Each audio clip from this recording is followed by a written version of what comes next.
ગયા વસરાજ દાદાના ધામે ને જોવા મળી ગયું અમને કાળું જાદુ. તો કહાનીમાં કઈ કેવું છે મિત્રો? આજ તો છે ડુંડાસ વસરાજ દાદાનું હવન, તો અમે બધા જાવીશું ત્યાં. પછી ગાડીને પાઈ દીધું પાણી. અચ્છા. અને પછી ફાઇનલી મિત્રો અમે પોગી ગયા વસરાજ દાદાના સેવાકીય કેમ્પે. જા કરી નાખ્યો અમે નાસ્તોમાં હતું ફાફડી ચા અને તળેલા મરચા. અચ્છા. અને પછી ફાઇનલી પોગી ગયા મિત્રો અમે ડુંડાઈ વસરાજ દાદાના ધામે. અને પછી અમે આવી ગયા પગે લાગવાનું. બોલાવી નાખી વસરાજ દાદાની જય. બોલો વસરાજ દાદાની. અને આ કળયુગ છે મિત્રો, અહીંયા કોઈ પણ શુભ કાર્ય થતું હોય, બાંધણું ન થાય તો એ શુભ કાર્ય જ ન કહેવાય ને. અને આ છે અમારા વીર વસરાજ દાદા. મિત્રો મેં તો દર્શન કરી લીધા, હવે તમે પણ દર્શન કરી લ્યો. અને અવળી ઉંમરે કામ કરતા છોકરાને જોઈ મને સહન ન છે, મેં બટકાઈ લીધી જીરું સોડા.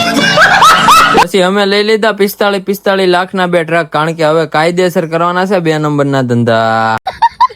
અને પછી ફાઇનલી બટકાઈ નાખ્યો અમે બરફનો ગોળો. પછી લઈ લીધી અમે રિમોટ વાળી મોટર ને પછી ફાઇનલી પોગી ગયા અમે ભવાની. અને આ મિત્રો તમને એક વાત કહી દો, હેવન ઓફ ધ બેસ્ટ, દુનિયાનું મસ્ત ફરવા લાયક સ્થળ એટલે કે ભવાની, જ્યાં દરિયાનો કિનારો ને ઠંડો ઠંડો પવન. હા. પછી મેં દિલ દોરીને લખ નાખ્યું મારી કાળીનું નામ. મેં સાંભળ્યું હતું કે અહીંયા લખવાથી હાસું થાય છે, પણ ખોટું છું. પછી મોદીજી આવી ગયા અમારી ઘરે ચા પીવા.